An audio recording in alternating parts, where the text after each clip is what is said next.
I'm insane.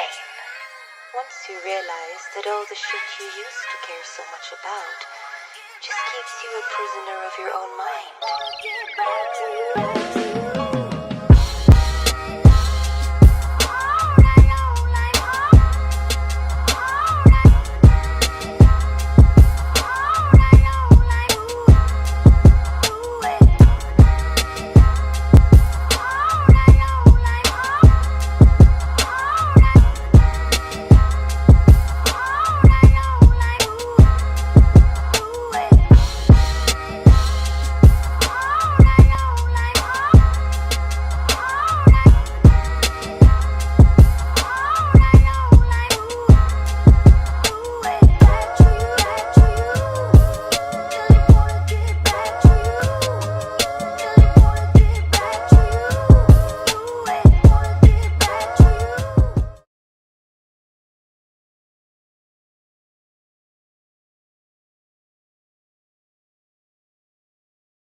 Being old, what you know, we are ordinary people with extraordinary stories. What's up, y'all? This is not L-Boogie.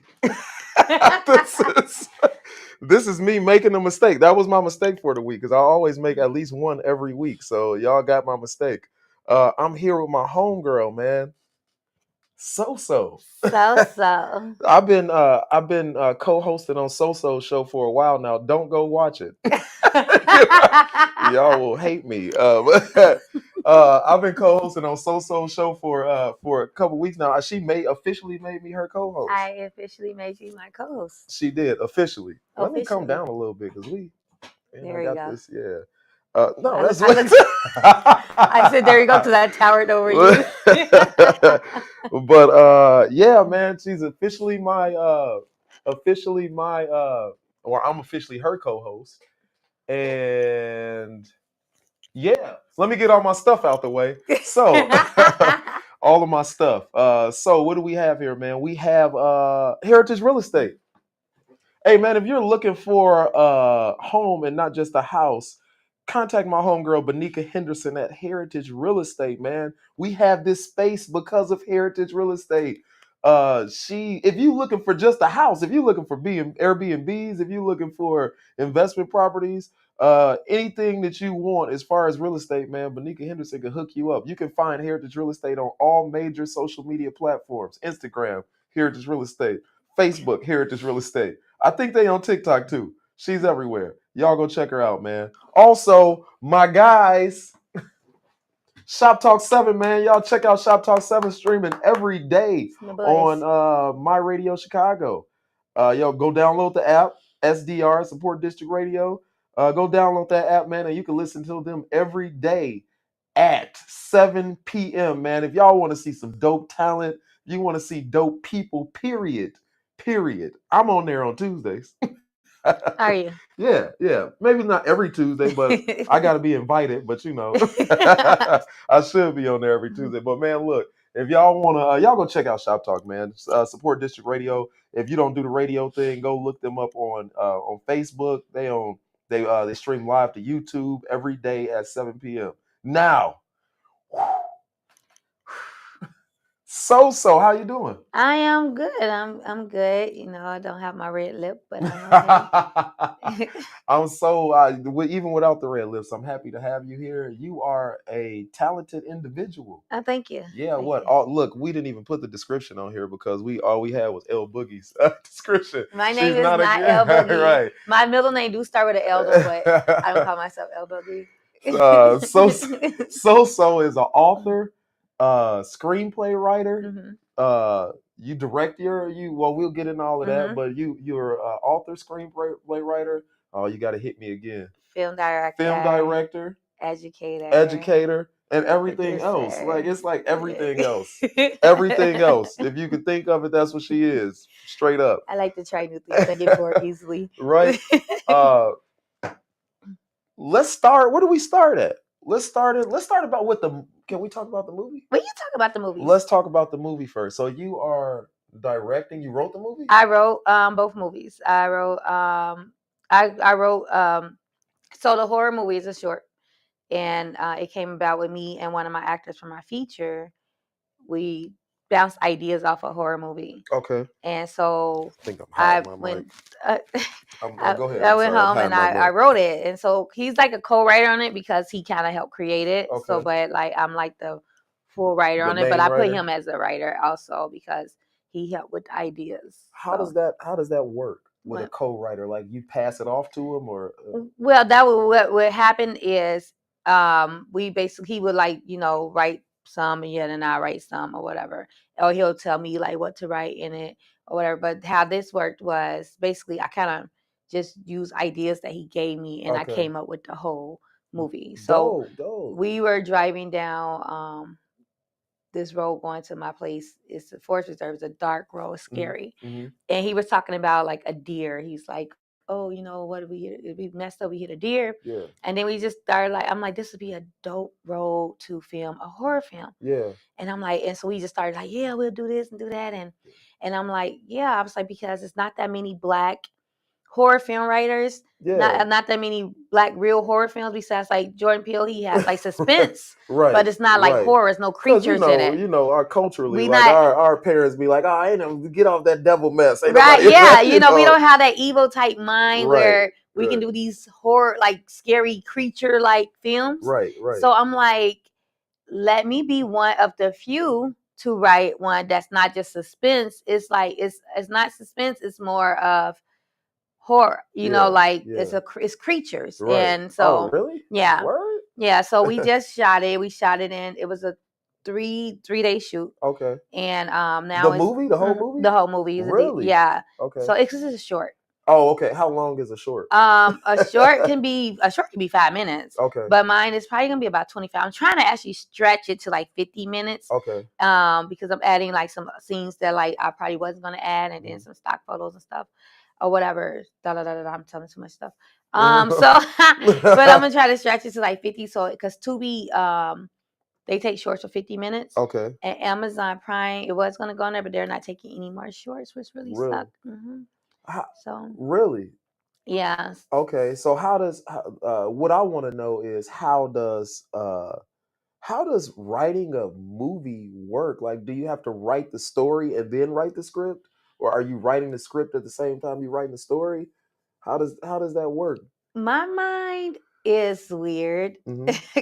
So I'm you give me an idea and I write. Okay. So like I'm so like creative, and if it's something that I can relate to, Mm-hmm. It's so weird because I don't watch scary movies.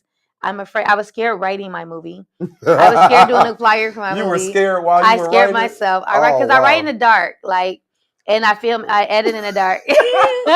Like but so I was scaring myself. How do when you I was write writing. in the dark? Well, it's like I have like a small light. Oh, okay. But like my house is dark. Like even when I edit, I keep it dark. It's just like I don't know. It's weird. And so so I just write. It's weird. We thought of the ideas. I went home that night and I literally just started writing. I had the characters' names already in my head. Okay. I had already what it was gonna do, how it's gonna happen, and so some people gotta like write it out. Like I know a lot of people come to me and they like, I just really want to write. I got ideas in my head. Yeah. I want to write movies. I'm like, they just like, but I don't know how to, do it. I'm like, well, whatever idea comes to your head, jot it down. Or if you're not by paper, like say it on record it. Okay. So then when you get by paper, just jot everything down, jumbled up or whatever, and then you piece it together like a puzzle to make it a movie. Okay. So that's easier for people who just can't write off the top of their head in order. Okay. I write in order off the top of my head. You write in order. So script. The script, the scene, everything's in order. Wow, yeah. That's crazy. Yeah, you don't get lost in that? I don't. Really? I don't. So you basically writing everything that's going on. I guess scene for scene. Scene for scene, but I guess if you're writing a book, technically you would do the same thing, except you wouldn't write about the scene as in depth as you would a movie. You have to write about the scene in depth, right? Or do you kind of create it as you go? The scene, well, the narrative kind of tells you what when you write the narrative in your movie scene, and it's kind of like telling you what's going on in the movie, or whatever. So yeah, that's kind of like in depth, so that for the actors and for if I wasn't directing my own movie, that they'll know like what's happening and how they supposed to be acting or what they supposed to be doing, like the blocking. Okay. So yeah, that's more in depth. With the book, So sometimes in a book you can just write and then you make your chapters, as you go. So you can jumble write also. Right. But with me, like I said, I'm different. It's crazy because I was just sitting on my couch one day bored, and I was like, oh, I just want to write a book, and so I just started writing my book. And so that's how it happened. What do you write it on? Do you? Because I know, like whenever you watch movies and they show writers, they always have like the old school typewriter where they like. So my book, I just wrote it on Microsoft Word. Okay. And so I just started writing on Word. My script, there's a software that I use to help you write a script. Some people started on Microsoft Word and then it's like double writing if you do it that way. Right. I don't do it. I don't want to double type. Because you got to write the scenes. Yeah. And the whole. What do you call it? What did you call it? The block or what did you? The narrative. The narrative. Okay. Yeah. So you have to do. Yeah. So it's a lot. You have to do the scene, the heading, and then you do the narrative, and then you got to do the dialogue. You got to write the characters in there. You got to write the actions, the parentheses. So it's a lot that you write. So that's like double writing. Okay, I'm sorry. What is Dennis wants to know the name? What's the name of the movie? The movie? The short, yeah. My short is I'm finished up. Well, no, that's my book. Jeez, I got so much. The short is called Don't Look Back. Okay. So Don't Look Back. Yeah, so it's called. It'll be out this month. Prayerfully, it'll be. And I'm in post right now. I'm doing all my editing, the scoring, everything myself. Really? So I have scoring. Scoring is basically what you hear in the scenes. Like it was like footsteps added or like creepy noises or. Yeah, so anything like you hear in the scene, like music bed playing underneath the scene. So when do you write all of that? No, you don't write that. You add that in your editing. Oh, okay. Okay. Yeah, I got you. Yeah, so you add that in your editing. So the music, most of the music is written and produced by my friend Chi Newson. Okay. So he did most of the music. I do have a couple other people music that's going to be in there, like my nephew Malik. Okay. One of his songs. Dirty Low and XR, one of their songs is going to be in there. They're actually in the movie. Okay, yeah. So the people that's in XR is a dope artist. That's my baby, man. He's a dope artist. He's in my feature too. So the people that's in this short, is is also in my feature, in my Joey and Jordy hip hop love story. Okay. Jonathan Hood, Hey. Jonathan Hood back. Jonathan Hood, love you. Look, man, I love Jonathan Hood, man. Jonathan, you got a big fan right here. I man. just Check let you know me out, that. Jonathan Hood. Man, I used to listen to you way back in the day. I hardly listen to radio anymore, but I still see you, and I think I stood outside of ESPN radio and waved at you one day. You ain't waved back though. I'm gonna have to have you meet Jay Hood. Right, y'all. We playing with two cameras. She going live from her Facebook. What's your Facebook, by the way? My Facebook is so. That's easy. But yeah, man, y'all check her out on Facebook. But so, how did you go to school for this, for writing movies or for writing? Let me backtrack because I wanted to ask you, how long did it take you to write your book, and then we're going to talk about your book a little bit later. My book took me maybe 3 weeks. So what do you do when you don't have your computer on you? You just jot things down, or like how does that? I keep my laptop on me. Really? Yeah. I travel with my laptop. Yeah, I do too. I keep my laptop on me too. So I totally understand that. Okay, now we could go back. What kind of training do you need to do a movie? Like what? I don't know too many people that just like, yeah, I want to write a movie. I want to. It was weird because like a movie was never my dream. Okay. Podcast. None of this world, right? I'm in now. The media stuff. Media was never a dream. My passion was beauty. Okay. And so I went to Illinois Media to go figure out how to make a commercial for my spa. I had a spa out in Naperville. And so my teacher, Dustin Rose, he was my radio teacher. Mm-hmm. He was like, so you have a nice voice. You need to go do talk radio. Get a show on Evolution Pop. It's a station they have in the school. And he's like, talk about your beauty, Mm-hmm. And I'm like, ew, no, I hate my voice. I sound like a 12-year-old. Right. I hated my voice. Yeah. And so he's like, no. So he kept pushing me. He's like, go do your promo and send it to Candy, who's our program director at the school. Mm-hmm. And so I'm like, no. So every week he would ask me, so I'm giving you one more. This is your last week. You need to turn that into her. Yeah. And so I was like forced to. Like I had no choice. Oh, he made it like an assignment. No, he just he just pushed me. And so now, and I'm so happy he did though, because I sent it to her. She gave me feedback. She was like, okay, you got a show. Right. You know, and so my first day of the show, I was so nervous. So my friend Space, what's up, Space? He's Jason Thomas on Facebook, but his name is Space. He sat in there with me to like kind of help me. And then he always caught me because when I used to talk, I always said, I was like Obama. Yeah. I had the ums. And he's like, stop saying so much. So he would catch my ums. Oh, you never heard Obama speak? He's like, I mean, I've heard him speak, but I guess I just never noticed it. It's always so interesting to me. I never caught it. Yeah, he says a lot. And so Space would always catch my ums. And even when he started listening to me, like when he wasn't in the studio with me, he'll text me like, stop saying ums. Okay. So it's helped me because I don't really say anymore. And so I had a show on there. You just did it. I really just did it. That is crazy. Oh my gosh. He said, wow, Smooch so stupid. What did he say? He said, why are you showing people your thought? And bro, why are you calling during the show? What did he say? We don't have show call-ins. What are you doing? We don't do this. Hello? Did he butt dial you? He must. I'm calling you, bro. Look, I'm calling you because the caption on there saying, I'm here with the world famous L-Boogie. Look, we already addressed that. I know he's providing false advertisement. Yeah, right. He's going to get me sued. Now get off, man. Let me do my show. What the heck? On your YouTube. You know what I'm saying? I know. It's on YouTube, Facebook, and everywhere. Can I do my podcast? Hello? Hang up. Bro. I'm just saying, look at the caption on there, bro. Yeah, I did. He addressed it in the beginning. Yes, I addressed it in the beginning of the show.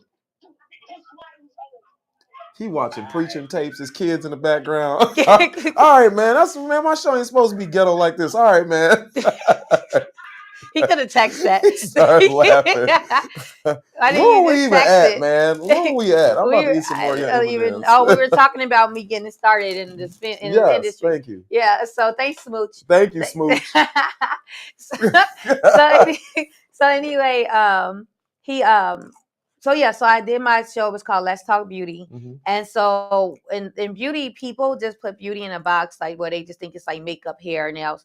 And I would go deeper more into like the health, and fitness and stuff. And so somebody told me like, oh, your show's supposed to be about beauty, but you're talking about like MS and mental illness and all this stuff. I'm like, that's part of beauty. It's within. So then I went to my program director. I said, I don't want to be called Let's Talk Beauty no more because it's putting me in a box. So we started thinking about titles.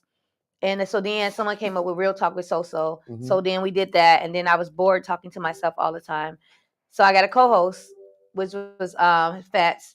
And we created Unfiltered. Okay. So then in the process of doing that, an assignment we had for my film class was we had to do a 5-minute short film. Okay. So that's how I got into loving film, because it was like, as soon as he gave, so if you, like I said, you give me an idea, I just automatically so I had 2 movies already in my head when he gave me the assignment. Okay. But one of them was like an action movie. I'm like, that'd be too much. So you went there to film your own promo, and now you talking movies. How long did it take you to get there? What? Yeah, I mean, like to the thought of even, because that's an overwhelming thought to me. To it was an assignment we had to do, so I had to do it. You had to do it. I had to do a 5-minute short film. Everybody in the class had to do it. That's 5 minutes, right? So I took that short film. And I brought that 5-minute film, and I brought it when I graduated. I reached out to the people that was in it. I was like, I want to actually make it something, because everybody loved it when I filmed it in school, even though the editing was horrible. Really? I literally didn't know how to edit. I had COVID trying to edit this movie. Yes, yeah, so I edited the movie in COVID. It could have definitely went to Tubi. Yeah. And so I took it out and I was like, hey, I want to take this short film and I want to make it a little longer and I want to take it out of the school and do something with it. Okay. So everybody was down with it. And so we started shooting the short. And then we went to the school to try to find me and my friend Richie. We went to the school to try to find people to help with the production and actors. Okay. And so my teacher, John Wesley Norton, shouts out to him.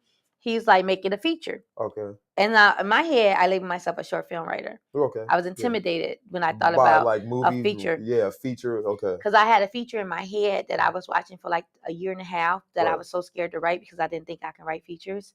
So he was like, "What's the difference? I mean, of course, it's longer. Yeah, that's the thing. You had to add more to it. Okay. And so, and I had it in the movie I was watching in my head.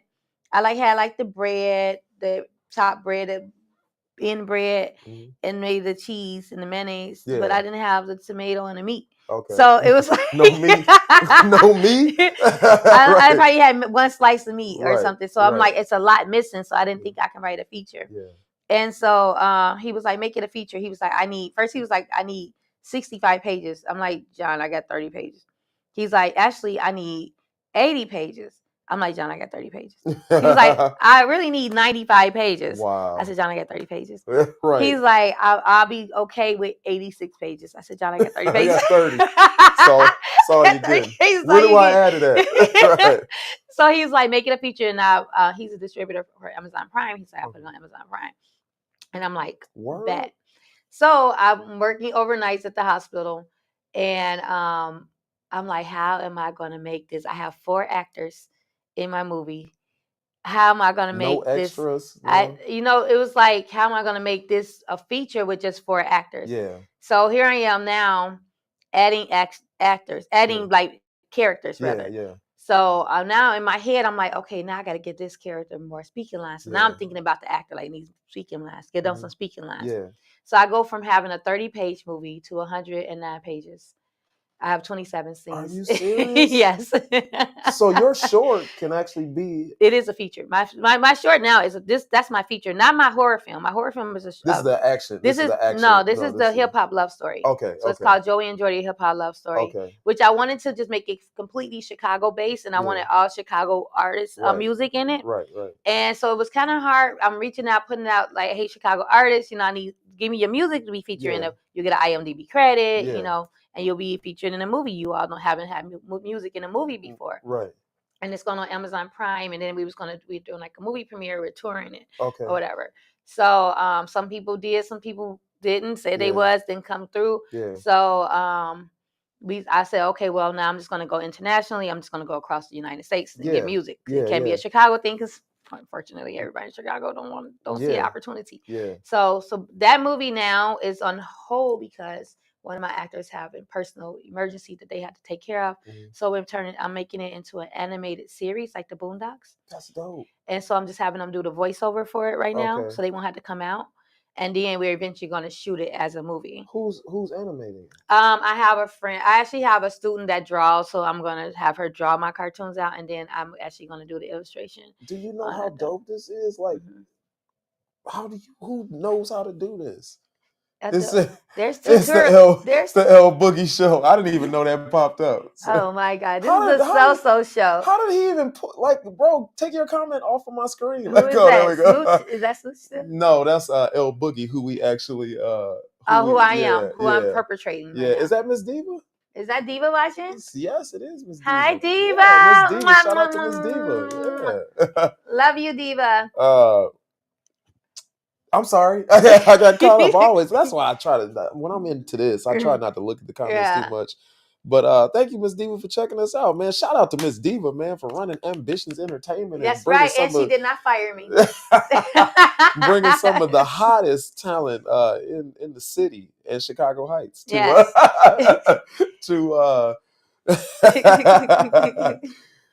what's up, Liz? How's it going? Liz, what's up?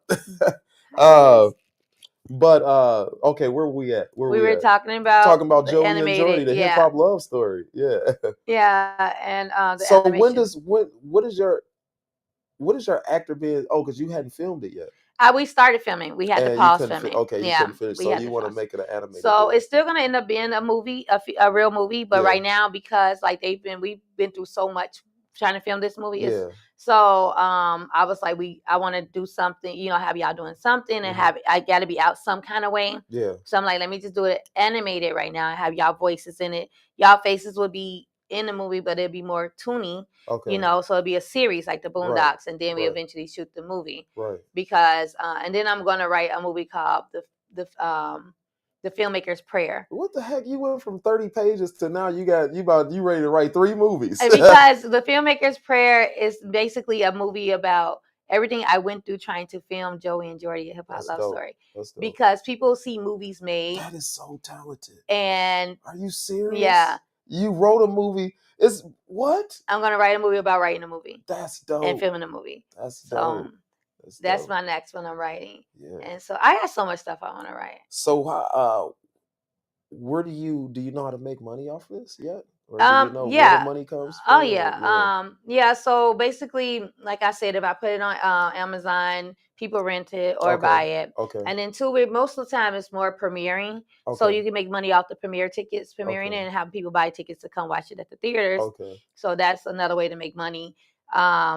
Basically the film festivals, because that's where it's going to be also, and you can network through that, find distributors, and then hopefully find a distributor to put it in the theater. What's so dope is, as I was talking to you, you were talking about shooting a movie. So not only did you write it, you're directing it, and you also shooting it too.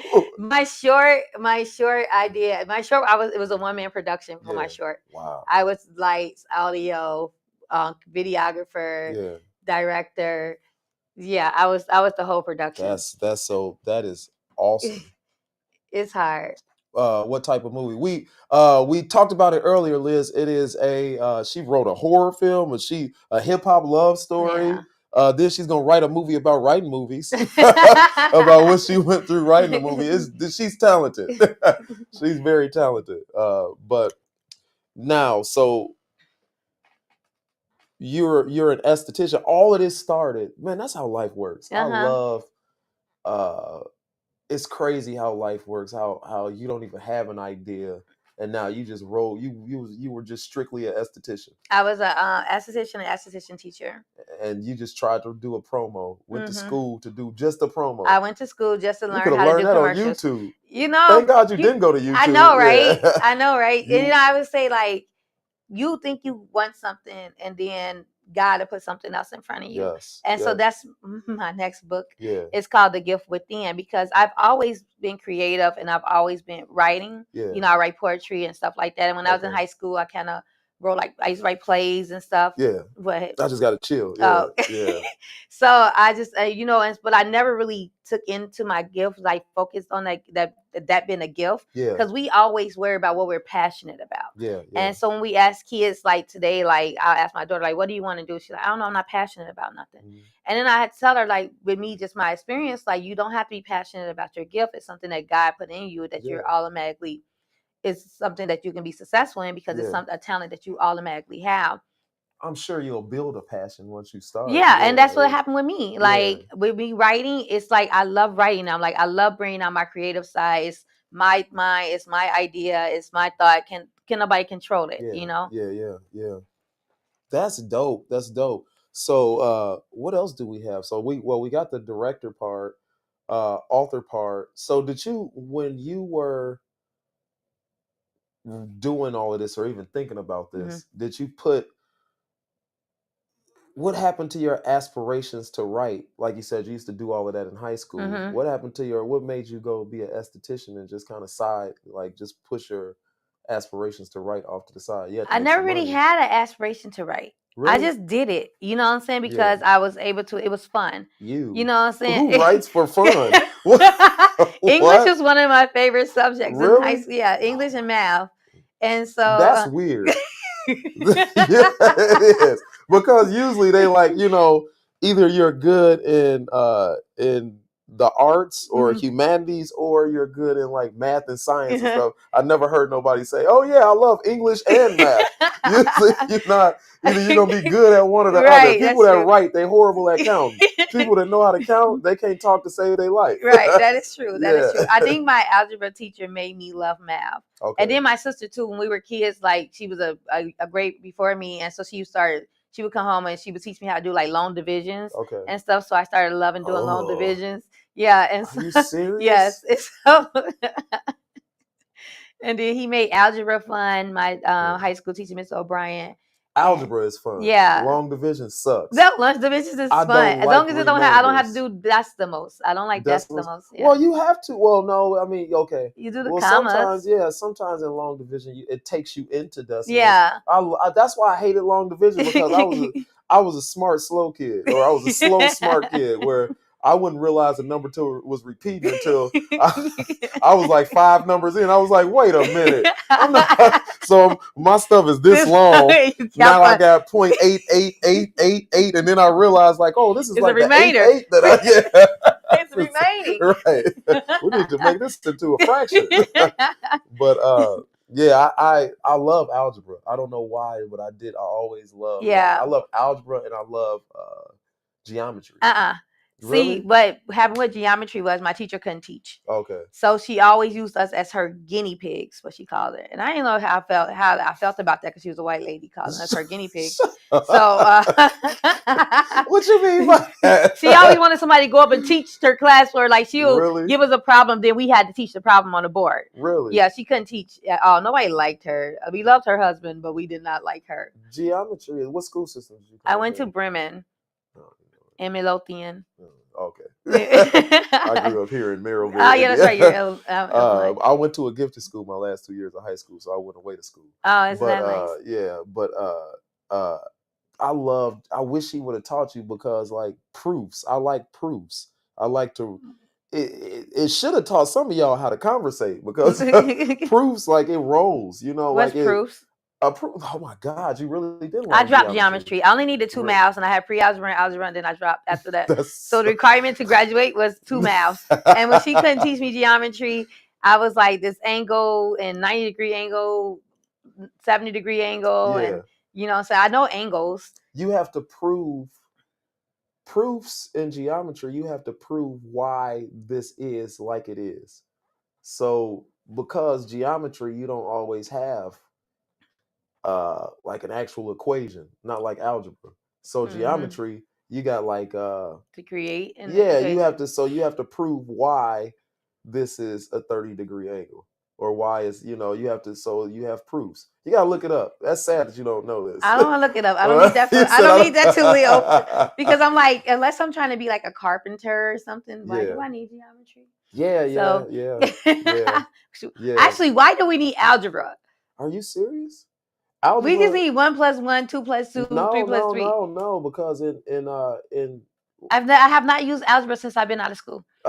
It's a squared plus b squared is equal to c squared. Right, I have not used algebra since I've been out of school. So I use a squared, b squared, c squared all the time. Where? At work. Oh, so you need it. Yeah. I don't need it. But it's to make a straight line, because sometimes you have. If I'm trying to make a straight line from, how do I say this? If I don't have. Did you just feather your lip? I did. Because I'm trying to figure it, because I can do I mean, like, your lip just reads. I seen people do that, but I never seen the lip move. So now she's telling everybody I got big lips. That's bogus, man. My lips are big. My mom used to call me Big Lip when I was a kid. I'm still scarred from that. Oh, my bad. I'm waiting for her to comment and say that she did, so I can say, yes, you did. But now I just call them voluptuous. But no, like, so, okay, I got you. So if I'm trying, if I'm trying to make a right angle, that's what it is. So if I'm trying to get these lines to intersect at a right angle, you have to use a squared plus b squared is c squared. So I have this line, I connect it, it'll give me a right angle. So what the A's, B's, and C's do? The a squared, oh, that's sad. A squared. A squared, A is one side of the triangle, the right triangle. B would be like the top, the longer side, and then C is the longer side. Yeah, it's the longer side. Yeah. So yeah, you use that. We use that. If I have any carpenters chime in, Smooch Wallace. What Smooch got to say? Say what you gotta say. What he say? Because I said my mom was probably watching. I think that's what he said. Say what you gotta say. But yeah. So I don't need that in my life. Yeah. I mean, I like it. It's fun. I like helping. I used to help my nephews know with it, but now they got this new math. I don't help at all with math. And I was so happy. I remember when I used to have to help my daughter with her math, and she would come home with the geometry, and it was just, I was so frustrated because like I didn't know. So then when she told me like she understood geometry, I literally put a post on Facebook. It was like, God is so good. My daughter just came home today and told me that she understands geometry. I don't have to help her anymore. So it's like you gotta have a good teacher for her. I had a dope teacher for geometry. His name was Mr. Holt. Mr. Holt was a cool teacher. He was a football coach too. Was he my football coach? Marcel Holt? No. From Love and Marriage? No, Brian Holt. Oh. Yeah. But what's his name, Brian? You just made I that think up. it was. No, I didn't. No, it was Mr. Holt. Mr. Holt. He was a big dude too. We used to call him Mr. Hulk. Yeah. Yeah, he was huge. He was the nicest dude ever too, though. Really? Yeah, really, really nice dude. He would only get loud when, he would tell us like 20 times to shut up, and then he would just have to flex on us a little. That's how I do with my students. Real quick. Yeah. Well, I don't say 20 times. But tell us about that. What? You teach. Yeah, I teach aesthetics at Paul Mitchell. Okay. Well, I just started at Paul Mitchell some time ago, but I taught at several schools. My first school I taught at was G Skin and Beauty, and then I went over to Dudley. Shout out to Dudley. That's where I got my teacher's license from, Dudley Beauty College.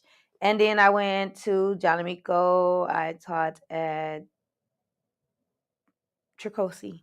And now I'm at Paul. Now I'm at Paul Mitchell. Okay. Yeah. So I mean, I love teaching because when I was in school, I went to Hair Unprofessionals. You said you went to what? It's called Hair Professionals. We call it Hair Unprofessionals. So I didn't learn anything. I had it was horrible teaching. We saw close to the end of me finishing. You just outed them all on the I don't show? care. They outed me money. Okay, really? Because I didn't learn shit. But oops, can I curse on your podcast? Okay. Smooch came on here. Enough said. Right, that's true. Oh, you look. I'm sorry. Go ahead, finish your story, then I got one for you. So close to the end of my graduation, I did have a really good teacher. Her name is Dorinda. I forget her last name. And she taught us like so much stuff, but I was close to graduating. So I always say like, I'm going to get some years into the field. And I've been an esthetician for 13 years now. I've been teaching for 6. That's dope. So I said, I'm going to get some years in the field, learn everything I can learn, pay for all these advanced classes to learn them. And I'm going to be that teacher that I should have had. So that's what made me want to teach, is because, I know these students, like, they pay a lot of money, and these schools just want their money. They got teachers that's not really teaching. Only thing is, in these schools, like, when you go in as an educator that wants to really teach the students, and you have educators that just want to have power, they hate on you. Okay. And so I had like schools like G Skin and Tricosi, where I had teachers that was like, would lie on me to the directors and lie on my class, and almost kind of like, it was like emotionally abusive, almost, you know what I'm saying? What's the upside of that? I don't know. They got my students went at Tricosi, my last class at Tricosi, they were powerful. So when I was putting my 2 weeks in, they went and they did a petition. And then they end up getting a director fired and a teacher fired. Okay. So but if I wouldn't known they got fired, I would have never left. Right. But I know they had this petition, we had this meeting, and it was just a whole big thing. Shouts out to my students at Tricosi up North Harlem. But so I became a teacher, and so now I'm at Paul Mitchell, which is a really better school because the owner, she's in the industry, and it's good to have owners that's in the industry and directors that's in the industry. So everybody that's there is in the industry, and she really care about her staff. So they actually at other schools, they actually have teachers that haven't been in the industry. No, the teachers do, but the owners. The owners don't. You can start a beauty school and not be in the beauty industry. Right. Okay. You just gotta hire people like teachers. Got to be in there, but your director don't have to have any beauty. It's best if they did, because they can understand the students and the industry. Because the director we had at Tricosi, the last one, she was from another kind of school, so she didn't understand, and she basically just went there because she was getting her hair done for free. Yeah. And so, for real, talking to students about their financial aid and stuff in front of another student while she's getting her hair done. Wow. So so they definitely reported her. Go through right, and pretty much telling them how much they owe and everything. And so that's why she's not there anymore. Bogus. So the students telling her real good. Really. So so that's how I became a teacher. So I love it. I do dealing with it's adult education. So age start at 18. Deal with a lot of different personalities. You got the upper class, rich daddy's wallet kids. Then you have the kids that's working to pay. So you have like different. You got the spoiled ones and the ones that got the smart mouths. And then you have age differences in there. You have one of my oldest student was 62 years old. What? Yes. Wow. Yep, she was 62. Wow. Shout out to her, man. Yeah, Miss Joe.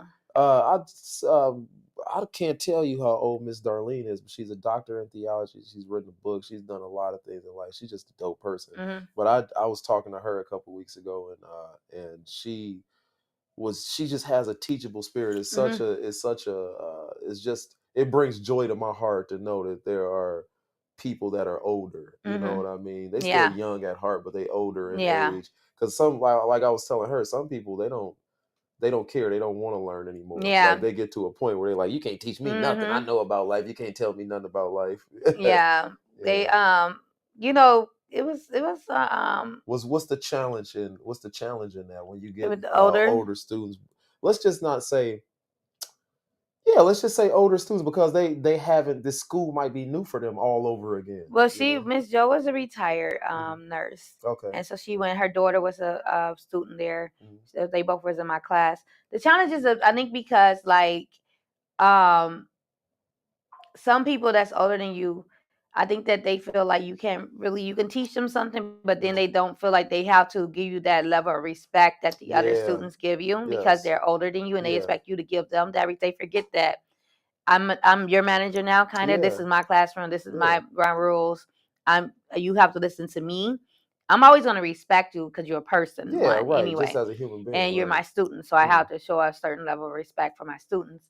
But at the same time, they feel like they don't have to give that type of respect because they're older. Right. And so, that's kind of like the battle that kind of I went through a little bit. But, at the end of it, she appreciated me and, and she sent me texts like how she loved how I taught her, and all that stuff. So that's dope. That's dope. Mm-hmm. What about the younger ones, or the wealth gap? Like what's the difference in those teaching? Because usually this is a different dynamic, because a lot of times, even if it's in college, either you were high school in a affluent neighborhood, middle class neighborhood, or low income neighborhood. In college, depending on what college you teaching at, that kind of creates, like, if you're teaching at like a Big Ten university, some of these kids probably got money. You might get some that don't, but it's far and few between. Yeah. So what's that like to teach? Is there a difference? It is in some of them. You can tell because the ones that get daily credit card every day, opposed to the ones that got to go out and work hard. But then you have the ones that, like, one of my students, she was a dentist when I was working at G-Skin. Yeah. Okay. And so she wasn't snobby. Like, she was a really good student. Yeah. She came to school. She loved me, And then you have, I had one that's like 18. Yeah. And daddy's daughter or whoever, really privileged, felt like she don't have to listen and, and try to get smart with me. So, I had to check her. Yeah. Because, first of all, don't get smart with me because, but you teach or not, I'm older than you. Yeah. And so, so, I'm the teacher. And I'm your teacher. Period. And so do what I say. Yeah. Pretty much, or go home. Yeah. But it was time to go home. So you're not going home because you're going to do what I say first. Right. Or you're not going to be able to clock out. Petty, right. So, she, she kind of got smart. I checked her. She did what she had to do. You kind of got to, like, a little bit put them in their place in a way where if they try to tell you were right. Yeah. You know what I'm saying? To put them in that place. Yeah. So that's kind of how you deal with it. Do you feel intimidated by, like, you had a dentist in your class, all that education? Do you feel intimidated by the education? No, because she had education in dentistry, but not in beauty. Yeah, but so it's like I know something you don't know, you know something I don't know. I'm not trying to learn dentistry. Yeah. You're trying to learn beauty. Yes. So yeah. That's I guess I look at it as you have different levels of intelligence too. Yeah. So would you say that, like, somebody that has gone to school to be a dentist for however many years you got to go, what is it, like 8 years for a dentist? It's a doctor. No, I think it's 7 years or something like that. Dentist is really shorter. It's like 4, I think. Really? Yeah, dentists don't take that long. No, it's not 4 because your undergrad is 4. Dentist is not an MD. They're not a medical doctor. Dentist is a dentist. Administer medicine? Yeah, but they're not a medical doctor. they're DDS, doctor in dentistry. Yeah, something like that. So there's some type of doctor. Yeah, so it's like 4 to 5 years. It's like maybe 6 years or something. Not that long. No, it's you got to get your undergrad, but then you got to go and do the schooling on top. I don't know. Let me call Dr. Heavenly. Dr. Heavenly from Married to Medicine. Let me ask her. Either way, like is there? Do you see a level of intelligence like the 18-year-old, caught in there with an actual dentist? Like, do you see like? I mean, you're going to see a level of intelligence because the dentist is older and the 18-year-old is a kid. Yeah. And so, the 18-year-old wants attention and, and wants to be spoiled and wants her way, where the dentist, like, she came to learn. Yeah. You know what I'm saying? Like, she wants to do have medical stuff, beauty stuff in her dentistry. Okay. So she's trying to expand her business. Yeah. So she's there for a real, both of them there for a real reason, but she already have a business and she's trying to add to her business. So she's already a professional. She's already a business woman. Right. Well, you have this kid that just came out of high school who didn't want to go to college, so decided they wanted to do beauty instead, but only want to learn when she wants to learn because she's still young in her head, and it's probably something that she don't want to do, or maybe she thinks she want to do. Yeah. And so it's the work when she's trying to do the work, she's like, don't want to do the work sometimes, or only want to do what she wants to do. Yeah. So it is a difference in intelligence, like with that. But as far as like with the dentist and another person her age, like I had students her age, I think she was in her 30s. And so it was no difference in intelligence like that. She never like spewed her, oh, I'm a dentist, or try to use like medical terms or things like that. Like she wasn't cocky with it. She was a student and she was there to learn, and she would take it a little further. Like she would go like to Mexico to like learn some other stuff that she can't really not supposed to do in Illinois. Right. But Smooch. And that's what doing in the United States. You didn't watch the show with Smooch. Smooch snuck to Mexico. He said there's a tunnel that leads to Mexico. He gave the whole story about how like he walked through the tunnel, how he knew about the tunnel because his boy was going over there to get his grill done. He was like, bro, grills are cheap. How he might have a child in Mexico. What the heck? Because he met some lady over there.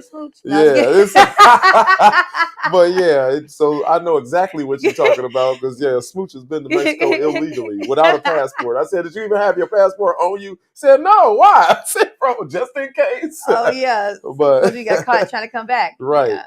No, but so she was different. So, but she was one of my favorite students. That's dope. I mean, this. You've been a teacher. Would you say that when did life begin for you? When I came out my mama's womb. You know what I'm saying. All right, y'all. That's the show. We're not even gonna play this again. No. Would you say women are dope? First of all, thank you. Yeah, they in certain ways. Because in certain ways women are but women's ability to multitask is just dope to me. Like especially when they put their mind to it, because there are women out there that like they just want somebody to do everything for them. But then the ones that are determined, it seems like determined women are more determined than determined men. Yeah. To me. I think so. Yeah, to me, it seems that now, don't get me wrong, I'm a man. Are you?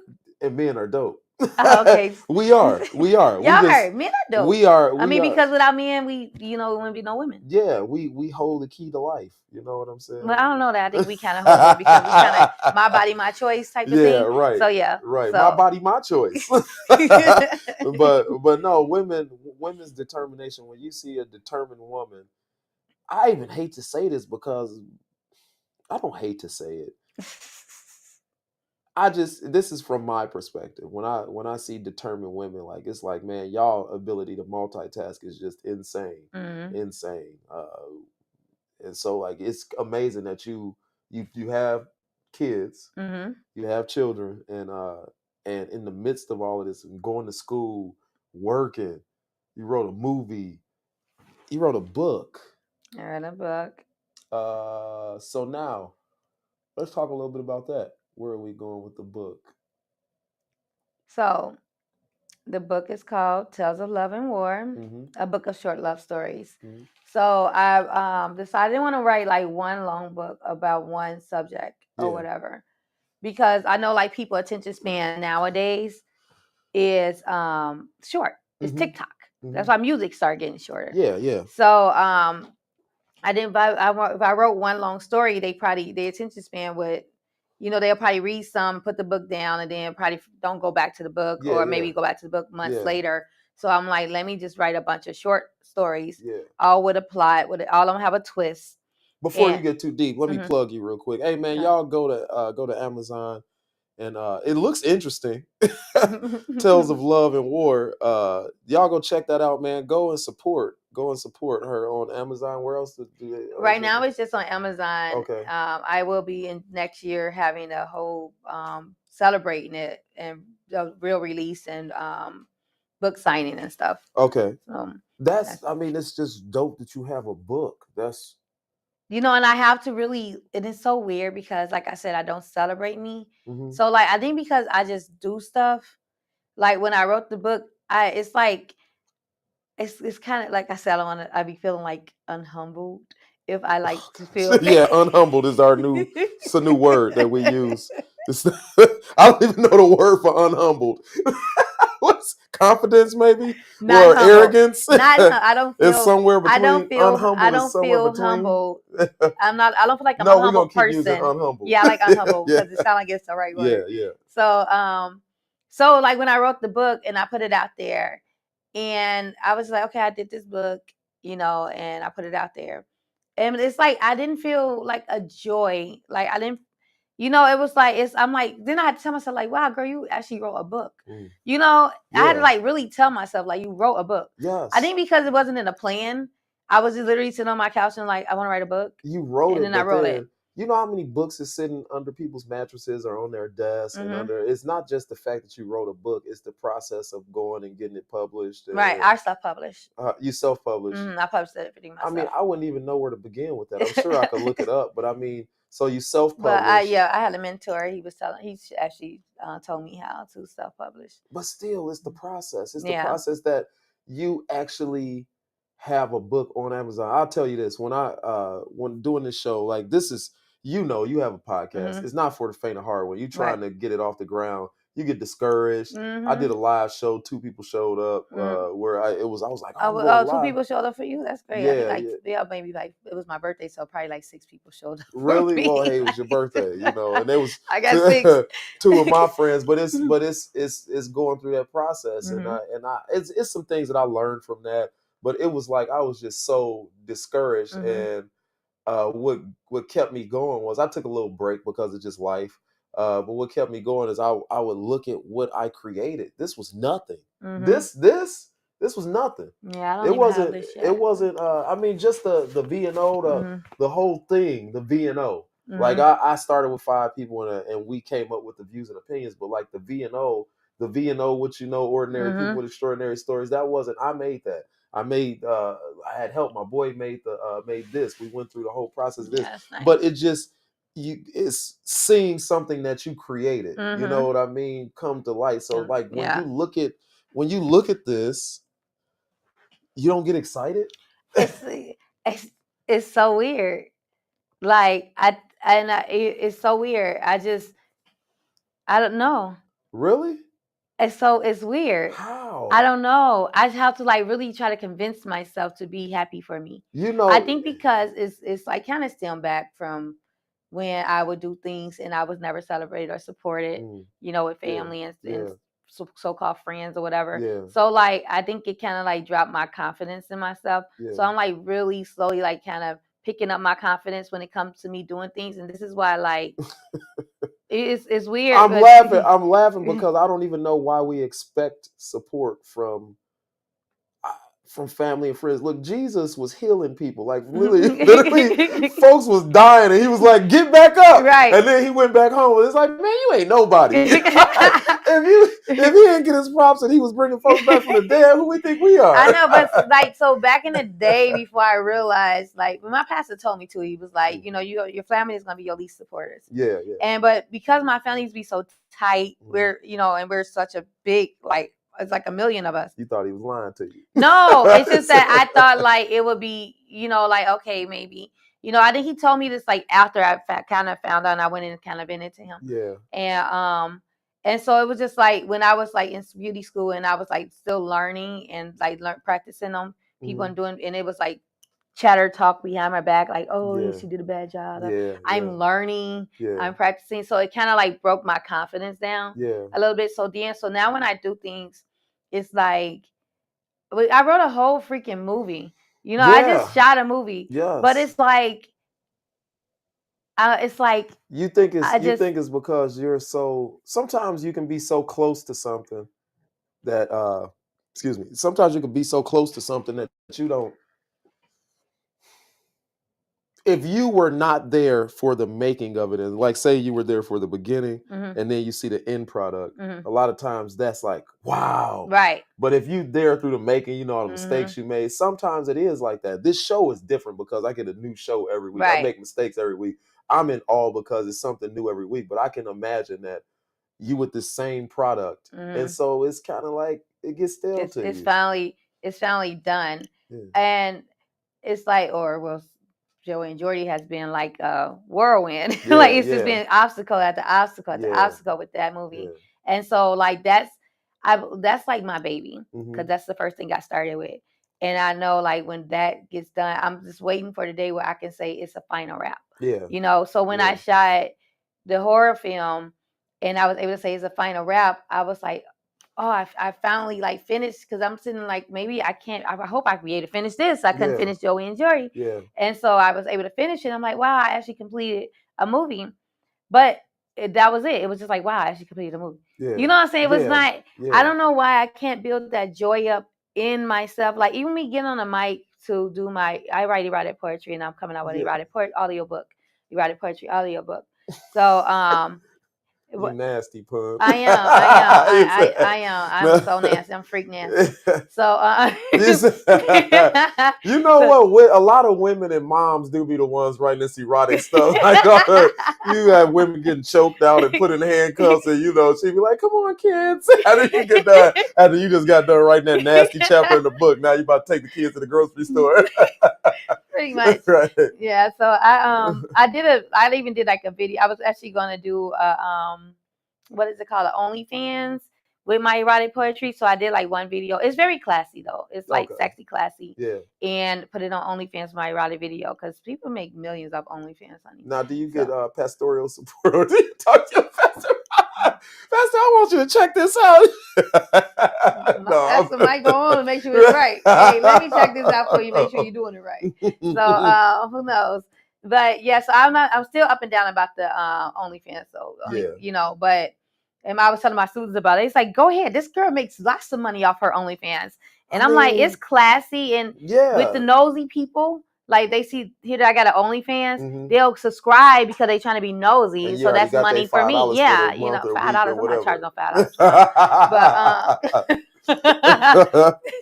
But so I was thinking I may do that, but I am putting out an audio book for my erotic poetry. But when I first got on mics, I used to what? Who gonna do it? You? I'm doing erotic. I write the poetry. I mean, I know you write it, but I'm gonna do audio. Yeah, you're gonna do the audio too. I already did some of them. That type of stuff always gets me, because it's like you breathing all hard in the microphone. I performed it at my open mic. Really? Yeah, and so that was the first time I got on, because I used to always be scared to do my own poetry because of the anxiety of what people would think. Yeah. Maybe people won't like it. Yeah. So that's why I never got on a mic. And my friend Nico got arrested. So he started me into going. Well, he was a promoter. Okay. And he used to host open mics, poetry, spoken word poetry. What happened? And comedy. What happened to Nico? COVID. Oh wow. Yeah, so he died in 2020. Oh actually. wow, I'm sorry to hear that. And so he's always telling me, go up there and do your poetry. And I'm like, no, I'm scared. He's like, you need to go up there. But I wasn't writing erotic then. I was just writing regular poetry. Yeah. And so then I just started writing erotic. And so when I was hosting my open mic just recently, I was like, let me try it. It's my set, let me try to do it. Yeah. And so I would have a whole speech before I would, like, I'm nervous. A disclaimer. And then I'm like, everybody's quiet. I'm like, why are y'all so quiet? Start talking, stop staring at me. Like, snap or something. Right. Just talk to each other. Like, talk to each other. Don't listen to me. Yeah. So I would have, so the first time I did it, Reese J had, he's a artist. He's an R&B artist. He came up, and I was like, I did it with him standing at, like, I'm saying it to him. Okay. And I had the DJ put me an underbed underneath it to make me a little more comfortable. Yeah. And then the second time I did it, Jay Menace came and he sat at the in front of the stage to make it like I was doing it for him. Yeah, yeah. And so it kind of made me more comfortable. Yeah. But yeah, so I kind of acted out. So when I do it, like, you know, sensual and kind of whatever. Yeah. And so I was like, wow, like I really just did my poetry on the mic. Yeah, you know, that's dope because I never thought I can do that. Right. But at the same time, I still didn't have that feeling of joy. You know, so I don't know how to celebrate me without feeling like I shouldn't be celebrating me. What brings you joy? I bring me joy, but I just don't know how to feel joy for myself. That's weird? It is. I mean, how do you bring you joy? What makes you feel joyous? When I accomplish something. Apparently not. This makes no sense. You wrote. I don't understand. You wrote a book. You didn't celebrate yourself, and then I say, "What brings you joy?" Like my accomplishments. No, they don't.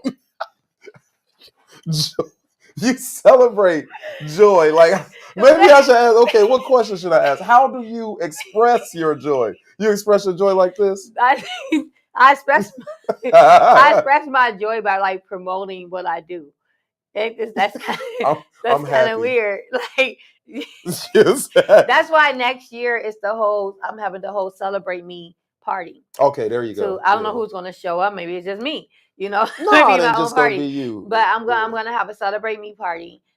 Because I need to start learning to celebrate me. Mm-hmm. You know, I talk to people all the time. I'm like a mentor, motivational speaker. Talk to people all the time about celebrating themselves, and I have to learn to really celebrate me when things that I do, and not make myself feel like what I'm doing is just like nothing. You know what I'm saying? I'm not gonna lie. I try to act like I don't know what you're talking about, but the more you talk, the more I realize that I don't celebrate myself either. See?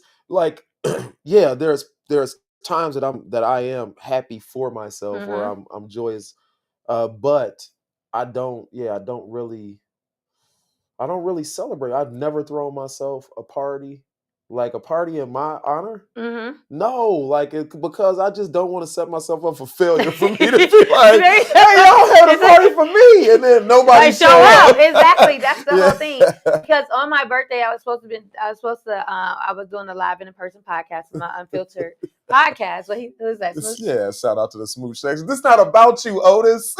Then nobody come to see you. Otis? It's a so show. Right. And so, even my co-host didn't show up. Like, how we doing a live in-person podcast for our Unfiltered podcast, and the two people that's going to podcast with me don't show up. And so I'm like, that's weird. That's why I started doing this by myself. That's why my Unfiltered is changed to Speak It. Because Speak It was my very first podcast when I first started. Like, it was a podcast where I just interviewed people, and I would go on LinkedIn and try to find like Shane, the comedian. Yeah, yeah. Like I went out and reached out to him to interview him. Shut up. Yeah, and so can you get Shane on? I can. You can. For real? He's in LA though, but I can. He probably can stream in. Yeah, we do. Yeah, I did Nick Bay from LA. He out in LA. I'll reach out to him. Yeah. And yeah, he did it free. He said, "I'm trying to. I know you're trying to help. Grow your growth." He's so funny. Dope. He took over my whole podcast. I didn't even care because he was talking about light skin Shane. Yeah, right? Shane, the comedian. Yes. Oh, that's so dope. And so he was just having me laughing. I forgot some of the questions I was supposed to ask. So we just started talking about and he's just joking the whole podcast. Yeah. He's like, "Oh, I you supposed to be asking me some questions." I'm like, forget it. Right. I don't even remember now. Yeah. Well, yeah. So he was like one of the first people, and then I was just doing more so like independent business owners and like getting their stuff out there for their businesses. So that's how Speak It started. And then when I already brought Unfiltered out as a podcast, so we was doing Unfiltered, and so I kind of like let Unfiltered kind of like take over and put Speak It in the background. Okay. And And then when Unfiltered, when the guys couldn't do Unfiltered no more, I started the I was gonna bring Speak It back out, but then Eric, he's my coach for Live with Soso, and Eric, he was like, "Hey, you want to do a podcast?" So I reached out. I was like, "That's the one." Yeah. So we started doing that, and I also had a podcast called Monday Morning Talks with 2 females that I did. One of my friends, Lachey and Jordan, and that kind of broke up. And so I realized in all of these podcasts I had, I was the one doing 100% of the work. They would just show up. Yeah. You know, they would come up with topics. Yeah. And then they would show up. Yeah. But it was me that would be behind the scenes doing all of putting us on Spotify, iHeart, all this stuff. And so I'm like, and then after when the whole thing with Eric, and he, you know, he couldn't. I think like he had to take a break or something. I don't. And so I was like, I'm just gonna go back to me, which it seems like how it always end up tripling down to me doing everything myself. And so I was like, at least I know the job is gonna get done. I don't have to worry about me getting mad because I'm the only one doing it, because now I'm the only one that does it. So it's better, I think, to do things. I hate to say it like that it's better. If you have a spouse, it's probably better to do things with your spouse, because we is always better than me. Yeah. And but if you're trying to do something, just learn. That was my one learning lesson, is trying to get 5 people on the same accord. Man, shout out to like people like LeBron James. How did you motivate these people? Like, he got his group of friends. Yeah. Like, how did you keep this same group of friends and then move into business with this group of friends? Like, and they actually took it serious. Yeah. I guess it's money to make people take it serious. It's definitely money. Yeah. But people don't understand that you got to start somewhere to grow the money. Yeah, you got to. And we grow the money together and make you feel even better. Yes. You know what I'm saying? But it's like, and everybody always tell me like, oh, you need a team, you need a team, you need a team. It's easier said than done, because you think you have a team. Yes. But when you realize that to rearrange the word, it's just really me. Yeah. You know, it's right. It's so it's like it's no team. Right. I'm my team, and I just got people on the side of me. Yeah. You know, and so I would love to have a team. Yeah, me too. Yeah. You know, but me and my cousin do a lot together. You see, we do a lot. I can rely on him. He can rely on me. But yeah, shout out to Life Coach Jeff, man. Y'all check out Life Coach. Y'all gonna see me with Jeff tomorrow. Yes.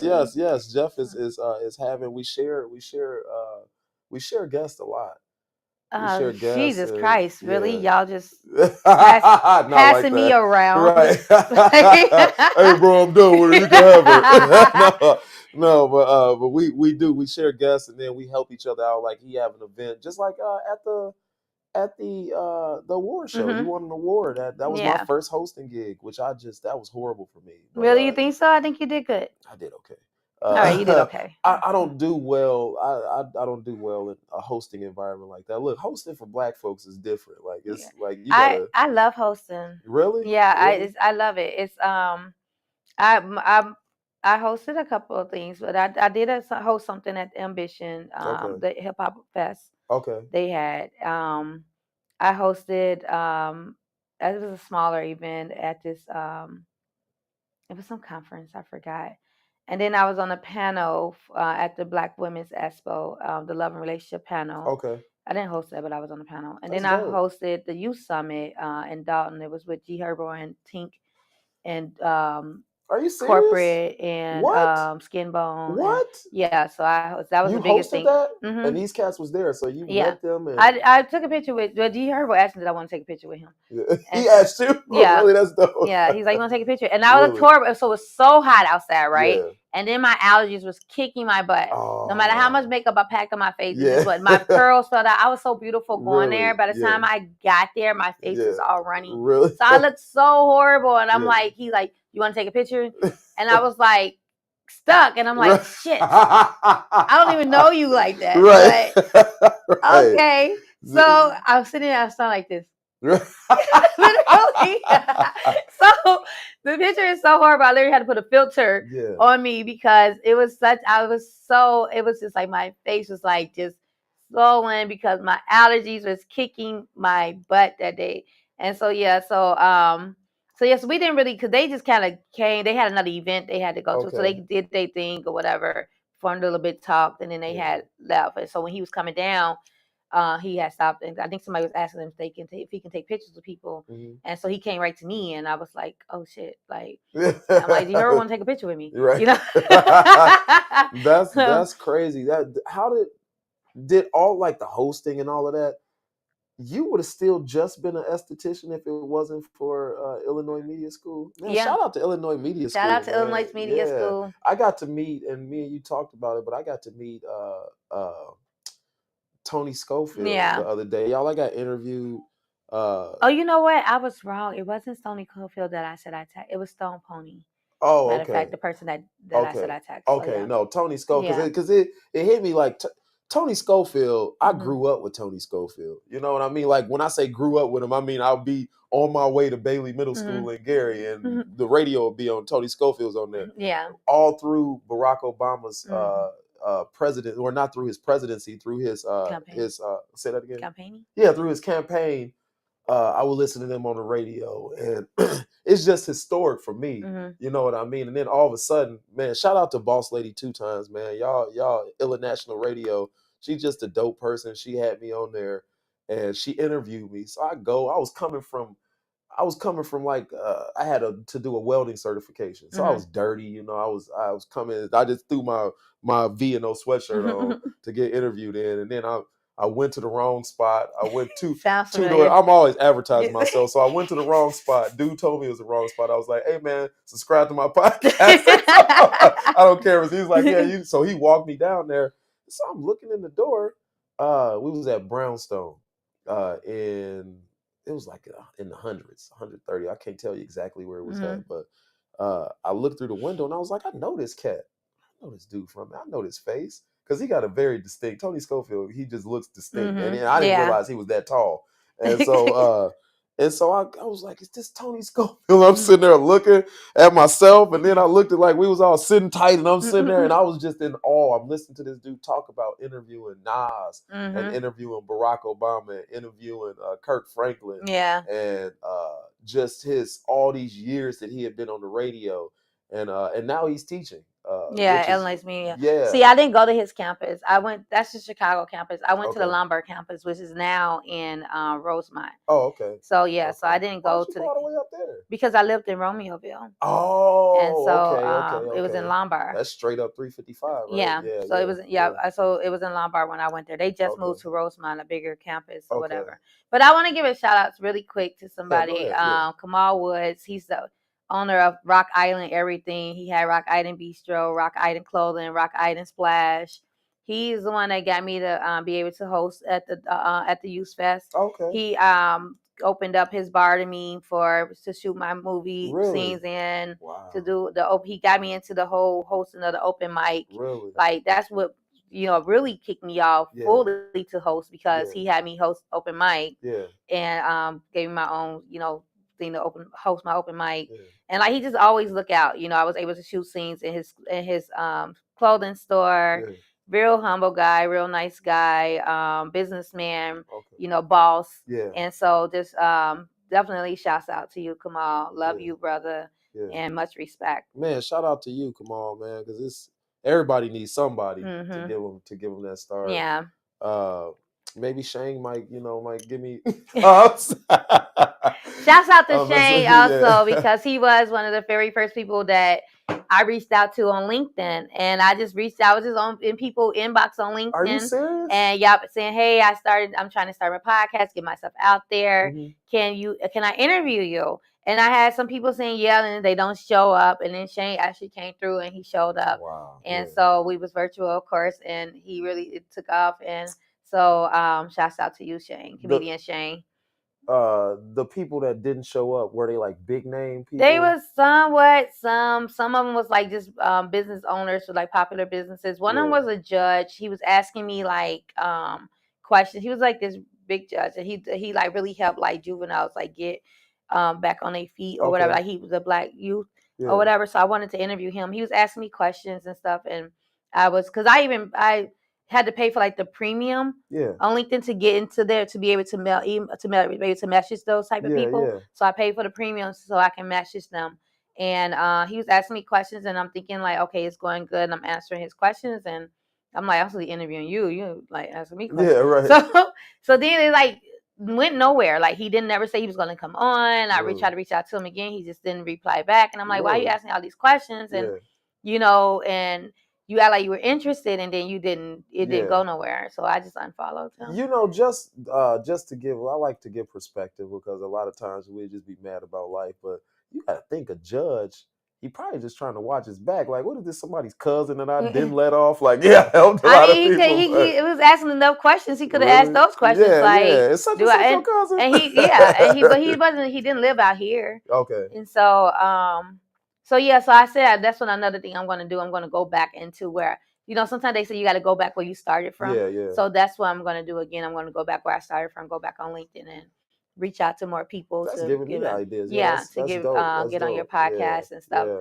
And so, so Shane was one. He was receptive.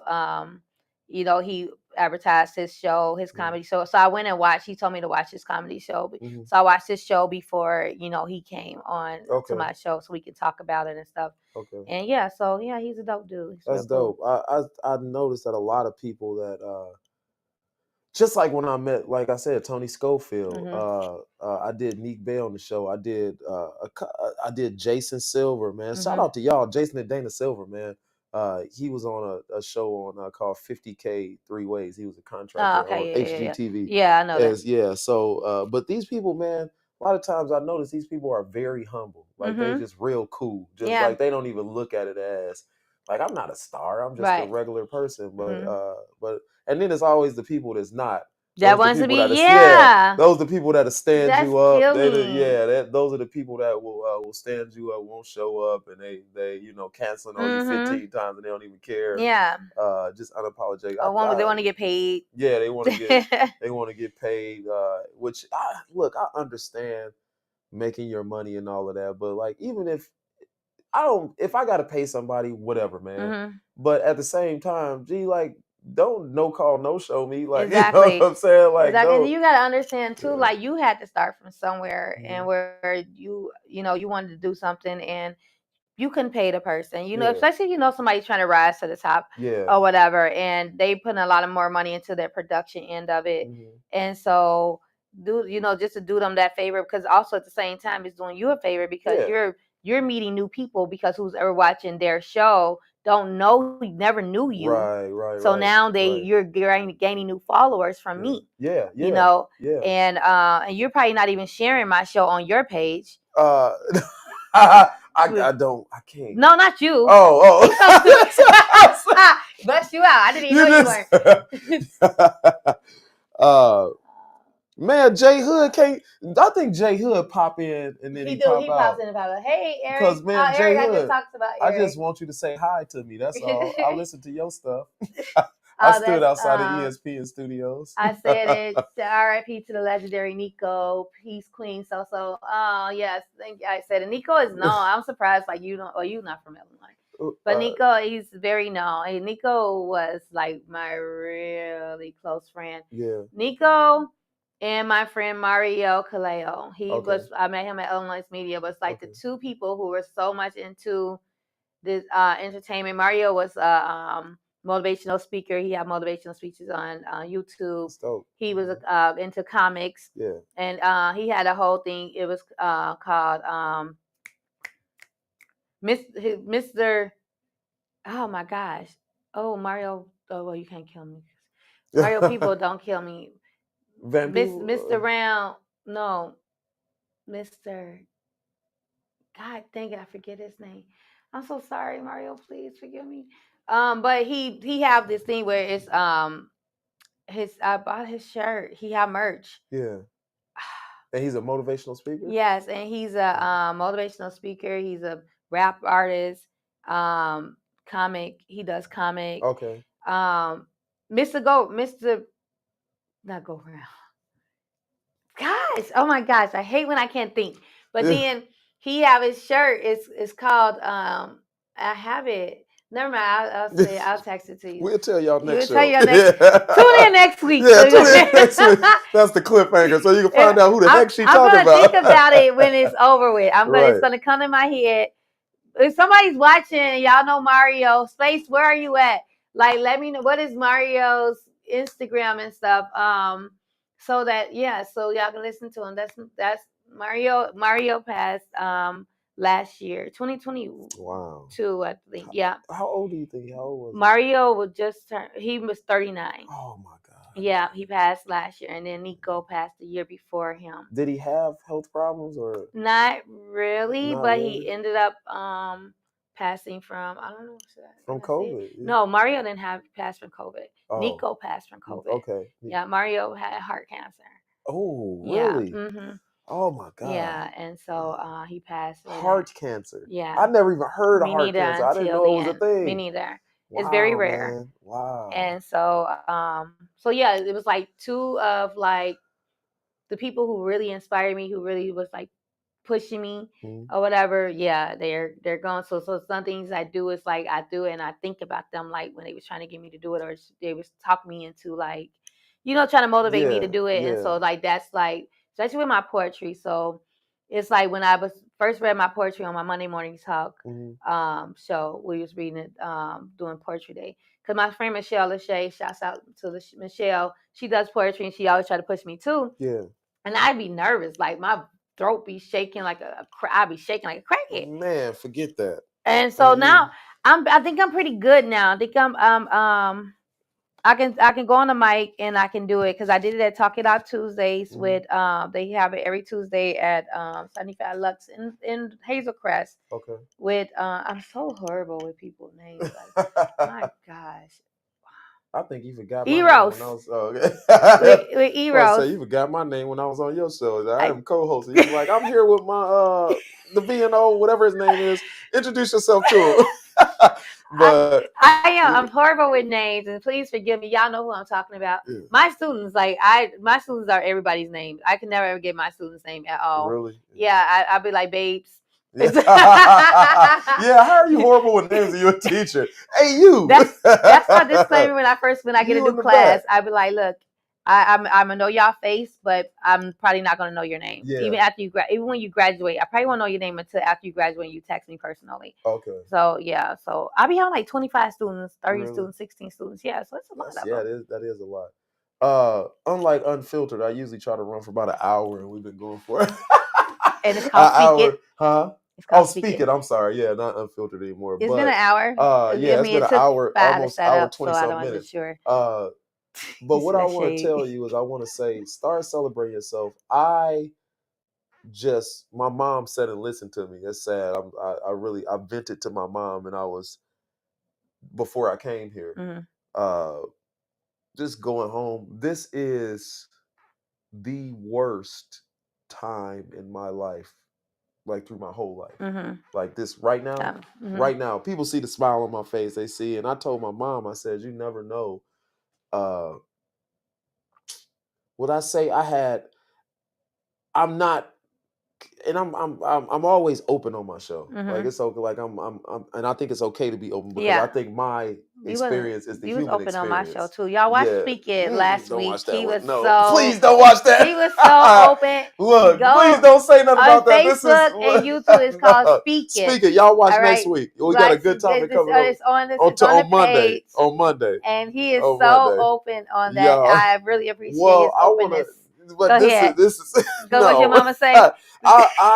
So because the time is in my life is so horrible, I get thoughts like, just end it right now, and that's that devil. It is, and it's scary thoughts. But look, man, also life is so precious. Of course, like when you go through certain things, I think it's just human to get those kind of thoughts. Yeah, so y'all hear me out. I've got those thoughts before. Yeah, y'all hear me out, man. I'm not saying that I'm close to it, but I'm just saying, like, sometimes, man, life just, especially in certain moments where it's just like, hey, man, it'd just be better if you just wasn't around no more.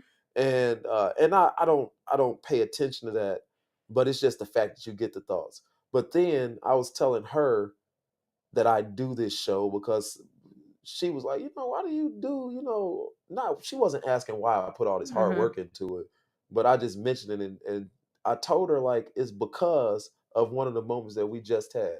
And the moment that we just had was you telling me that somebody died from heart cancer. I never even heard of heart cancer.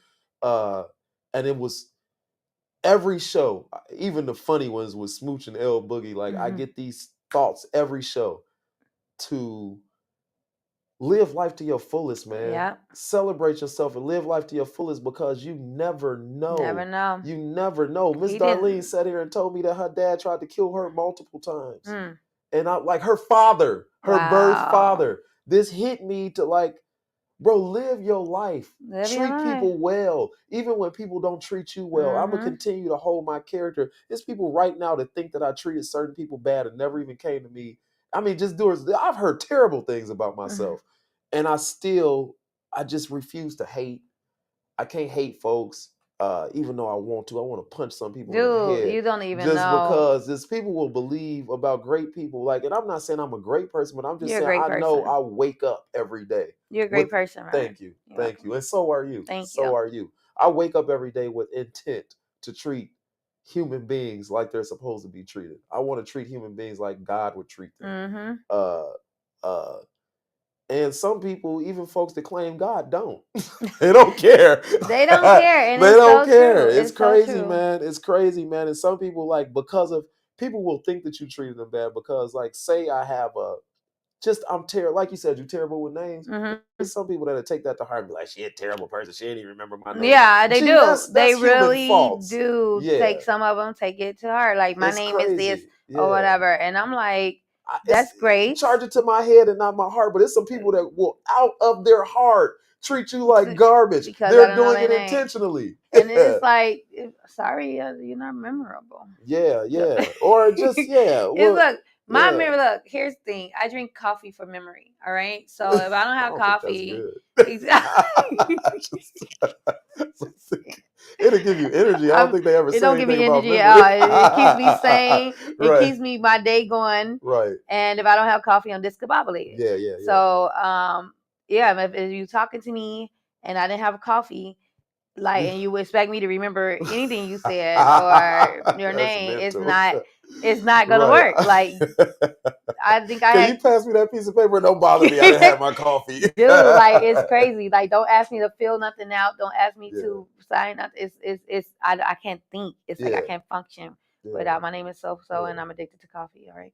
So it just don't work. But people, you said me celebrate me, you celebrate you. Let's have a celebrate me party together. Let's do that. We should throw a celebrate. Yeah, let's celebrate us party. That's true. We can. We can get a promoter. Word. And have a celebrate us party. We can advertise our podcast, our books, whatever, and just celebrate us. And I think that's what we need to do because I want to feel like I want to feel happy for me. Yeah. And I know what you're saying. Yeah, I got to a point where I forgot. I didn't know what made me excited. I just didn't. I didn't know what made me excited anymore. Like this gets me excited. Yeah. But we have to find excitement. We have to find this gives me a reason to live. Like I mean, don't get me wrong. Like, my babies, my kids, they aren't babies anymore. But even I don't talk to them as much as I probably should, or just because of life. I understand life. I'm going through a time right now to the point where, like, I don't really have much to give you as far as myself goes. Yeah. I try to give them what I can of me. I know that I'll be better. I look at the future, but also with this show, I see people that have made it through those things in their lives, which helps me. But man, y'all keep living, man. Y'all keep thriving and celebrate yourself. That don't mean that you are unhumble, arrogant, if you will.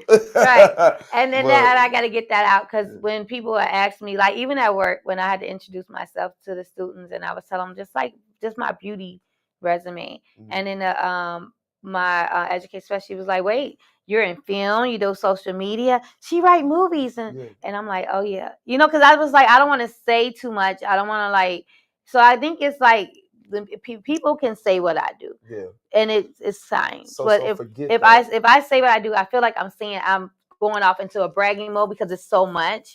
And so it's like, oh, now she keeps talking about herself. It's people that I know that ain't done nothing in life, but they just be bragging on themselves. You be like, bro, shut up. Like, but a lot of those same people are the type of people that they put other people down in order to brag on themselves. That's true. If you got to step on somebody else to lift yourself up, gee, Don't stop. Kyle is calling. That is my father. Okay. My grandson's father. Okay. I thought I had my ringer off. Sorry. Nah, you all good.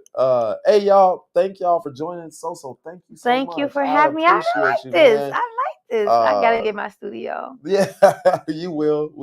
But let them know your social media. Let's flip back to this real quick. Show them that. Y'all go to Amazon, man, and grab this book right here, Tales of Love and War by Sophia Manson. Yeah, you said my whole government. Make sure you put a book of short love stories, because when you put Tales of Love and War, they're gonna give you all these crazy things. Okay. But when you put Tales of Love and War, a book of short love stories, I come right up on there. So yeah, support it, and also if you buy the picture, don't buy the picture, buy the book. Yeah. And read the book. Can y'all read the book? Because I need reviews on Amazon. People are buying a book, and some of them are reading them, and some of them just buying them to support. Thank you, but I want y'all to read it. So then I want reviews on Amazon so it can go up. If you give me reviews, if you give me $5, I'll go write a review. Hey, if y'all didn't buy the book, go write a review, okay? For real. And but take a picture with the book once it comes and send it to me. You can inbox it to my my Facebook page, which is so SOSO space SOSO. Space in that one, not in this one. Okay. And, so, and then my Instagram is the real _TheRealSoso _ the real social _ That's for Instagram, TikTok. And I don't know what my Snapchat is. I always forget that. It might be the same thing, but it might not be. Don't worry about Snapchat, y'all. Yeah, right. And then also, if y'all can do me this one big free favor, if you can subscribe to my Speak It YouTube page and my Social Production YouTube page. Yes. It's a free subscribe button. It's free to go on YouTube. It's free to go to my page. It's free to push that button and get some notifications. It's free, y'all. Free. Yes. All right. So, speaking of, go ahead. I'm sorry. No, go ahead. No, you finish. No, go. All right. Well, because I was about to plug myself since you said that. Okay, are you done plugging? Yeah, there you go. Yeah, so please, I'm trying to get my numbers up because I always forget about my YouTube. I'm always sending people to Facebook, my Facebook group, Speak It. Join that also. And that's growing. Yeah. And so I get like 12 subscribers. YouTube is a mug because it's not social media, so people literally just it's a different type of it's hard to build. It's hard to build. You really got to do them shorts. It's a whole different ball game. Yeah. And so I need it. I got like probably 13 subscribers. And I told my family, because I put on my social production one, I put my mom, I made her a video. I had everybody telling her happy birthday or whatever, put a video together for her. And so they all went on there to look at it. Okay. And I'm like, so subscribe to my page. Yeah. I have this huge family that all went to go look at it. I think like 2 people subscribed. Really? And I'm like, so y'all couldn't just push the subscribe button when y'all watch the video? Like, how hard was that? Right. I could have had like about 50 subscribers. Yeah, right. But so y'all don't be that person. And so subscribe to my page. I'm always subscribing to everybody's page, following people, joining them pages. So do me one solid. Like, subscribe, and share. And I always forget, man. Shout out to my homie D Price. He has his own YouTube channel, and this is a dope YouTube channel. It's about trucking. But he came on the show last week and told everybody, hey, y'all like, subscribe, and share, because I always forget. But this week, I'm not forgetting. Where we at? Boom, right there. Look, man. Yes. Welcome to. Y'all check it out. B&O. And y'all take a screenshot. If you're watching on TV, just take your phone and scan that little deal in I believe it's your left-hand corner, and give me some money. Like, drop some donate. You can donate to the show. And I think I said that these next donations I was going to be giving it to Miss Marley Caprice, because she wasn't doing so well in life, and she trying to make some moves in her business and whatnot. So I was gonna give it to Miss Marley Caprice. Now next week I'm taking it, but so you can give it to Miss Soso. I'm trying to make some moves in my business. Right. Me too. Shoot, people do. Yeah, right. No, but y'all want to donate to me too. We can split the cost. Y'all donate, man. Y'all make sure to like, subscribe, and share, please, man. Y'all go and check out the podcast on Monday with me and Miss Soso talking about relationships or not. No, go and at least subscribe to it, man. Y'all check us out. Check it out. You could watch last week's show. It was so good. He was just so open. And so y'all, if you can go on the People love YouTube, drama. on Speak It YouTube page, or go on the Facebook and join the Speak It group. Yeah. I put a lot of different topics up there, and it's a lot of like back and forth on the topics. It's really fun. Yeah. And you can see last week's podcast also with Ron, and he's really talking he's very open with it. Thank y'all for tuning in.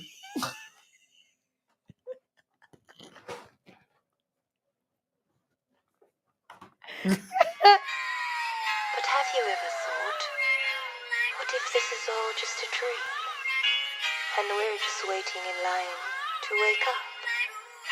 And most people think I'm insane.